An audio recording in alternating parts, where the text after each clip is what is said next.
magaalada muqdisho waxaa tegey sheekh kenyaawi rabbi subxaana watacaala ha xafido kumanaan kun oo qofood ayaa halka isugu soo baxay halka ayuu muxaadaro ka jeediyey dad aad u fara badan ra-iisul wasaaraha dowladda soomaaliya xasan cali khayre ayaa saakay ku qaabilay xarunta madaxtooyada ama xafiiska ra-iisul wasaaraha ee looga taliyo soomaaliya arrinta iyada ah qaabilaadda ra-iisul wasaaraha iyo shiikha oo xamar inta tegey hal iscafiye leh fariin cankee ayay bixinaysaa siyaasiyiinta qaarna way ka xanaaqeen arrinta iyada ah oo shiiqii ayay hadallo aan wanaagsanayn baraha bulshada usoo mariyeen maxay fariina oo diraysaa safarka ama socodka cafi walaalka sheekh kenyaawi maxayse fariin diraysaa ra-iisul wasaare xasan cali khayre xafidahullah waracaahu oo isaguna shiiqii karaameeyey oo qaabilay oo xarunta dowladda soomaaliya ee magaalada muqdisho ku qaabilay sayidii falyatafadal mashkuuran wamaajuura الحمد لله رب العالمين وصلى اللهم وسلم على نبينا محمد وصحبه أجمعين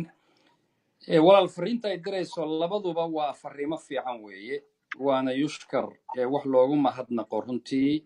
من لا يشكر الناس لا يشكر الله بالي وقف كان ضدك هالعلين ألان هالعليو ولا الشيخ محمد كينياوي خير الله سي وخطوة وناكسن أما الطلاب آدي آد أفي عن الله قاضي ويه in shacabka wacdi iyo diintooda loo geeyo loogu tago lala khitaabo si ka foolana culimadu ula khitaabaan waa wax aad iyo aad u wanaagsan weliba waxaan isleeyahay kasrul jaliid waxay dhahaan carabta oo kale yacni runtii wuxuu jebiyey wax aan waayahan la aragoo la moodayay inaan la samayn karaynin waayii hore dadku diinta aad baa loo wacdin jiray meel walba waxaa lagu arki jiray khayraadkii oo la isugu soo ururo laakiin waayahan dambe anu muddo badan ma tegin waddanka laakiin waxaa maqlayay way ku yar yihiin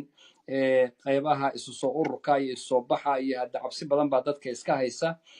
culimadii waxaa laga yaabaa qaar meelo iskaga jiro iyo qaar dibadaha ku nool yihiin iska kala yihiin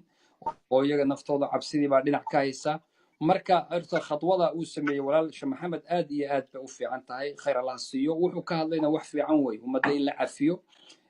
waa waxyaabaha runtii ugu muhiimsan wey rasuulka sala allahu alay wasalam habeenka leylatul qadriga caaisha radiallahu canha markay ku tiri yaa rasuul allah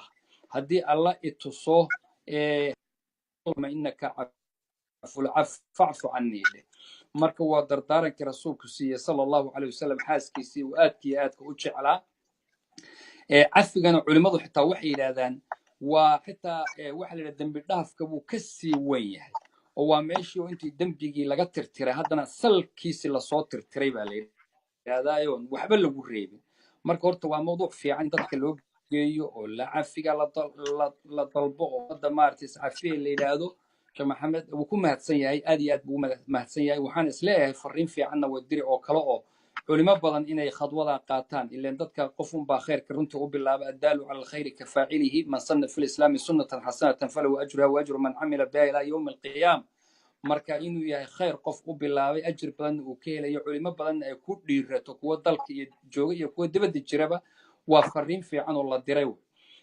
waxaa kale oo iyagana aad ugu mahadsan shacabka reer muqdisho oo dadka da'yartii weliba u badan yihiin oo aad iyo aad si kala harla'aan ugu soo baxay oo diinta ilaahay iqbaal iyo soo dhoweyn siiyey iyaguna way ku mahadsan yihiin waxaa iyaduna si aad iyo aad ugu mahadsan qof kasta oo dee gacan ka geystay khayrkaasi inuu fulo gaar ahaanna ra-iisul wasaaraha soomaaliya xasan cali khayre oo isaguna fariin fiican diray oo ah in culimada uu soo dhoweeyo inuu qaabilo inuu ixtiraamo waa wax wanaagsan wey dadku hadday culimadooda ixtiraamaan soo dhoweeyaan u oggolaadaan inay shacabkiiyo dadweynaha la khitaabaan wax badan oo khaldan baa saxmaya dadkuna culimaday wax ka qaataan